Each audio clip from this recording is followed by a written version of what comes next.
Snohomish County is the second most flood-prone county in Washington. Since 1962, 18 floods have been declared presidential disasters.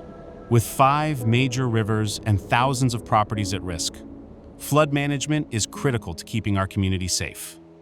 More than 15,000 homes and 200 miles of county roads lie in flood-prone areas. If your property is in a 100-year floodplain, there's a 26% chance of flooding during a 30-year mortgage. Understanding your risk is the first step to protection. Surface Water Management operates a sophisticated network of rain and river flow gauges, providing real-time data 24/7. During flood emergencies, this information supports state and federal agencies, diking districts, and county departments. The public can access this system anytime to monitor conditions and make informed decisions.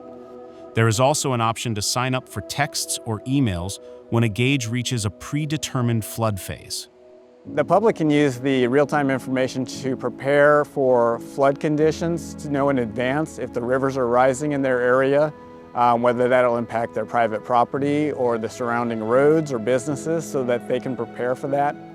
We know of farmers that will rely on this information because it's a big strategic operation to move animals off of a farm. And so they need early enough information and hopefully accurate enough information in the forecast that they can make decisions to either hold things down in place or get their animals out to a safer place. We don't just monitor floods, we solve drainage problems. Snohomish County Surface Water Management works to keep your roads safe and passable by proactively managing stormwater systems, drainage infrastructure, and roadside ditches that help prevent flooding on county roads. We construct projects to address chronic flooding caused by system deficiencies and replace failing culverts under county roads.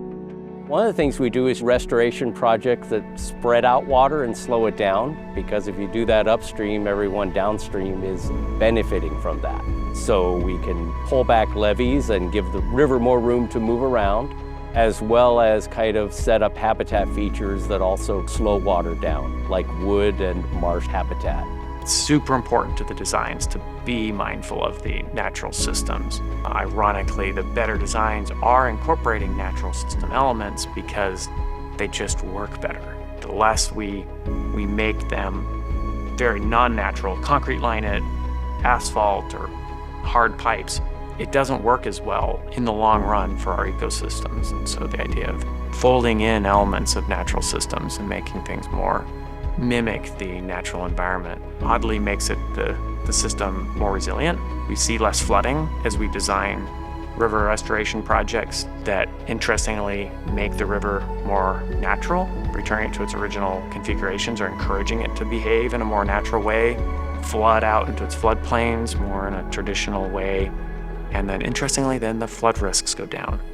Big storms come through and the river rises up and then can spill out into the overbanks and into the floodplain, and then work its way through trees and vegetation, slow down. We're already concerned about the river not being able to handle the volume and energy of water it has right now. We expect to have a 30% increase in peak winter flows in the future being 2080, so not as far in the future as we'd like to think. We're developing updated flood plans for the Snohomish and Stillaguamish rivers and fostering integrated floodplain management across departments. The goal is to balance flood reduction with farmland protection and habitat restoration, creating resilient solutions that serve multiple needs.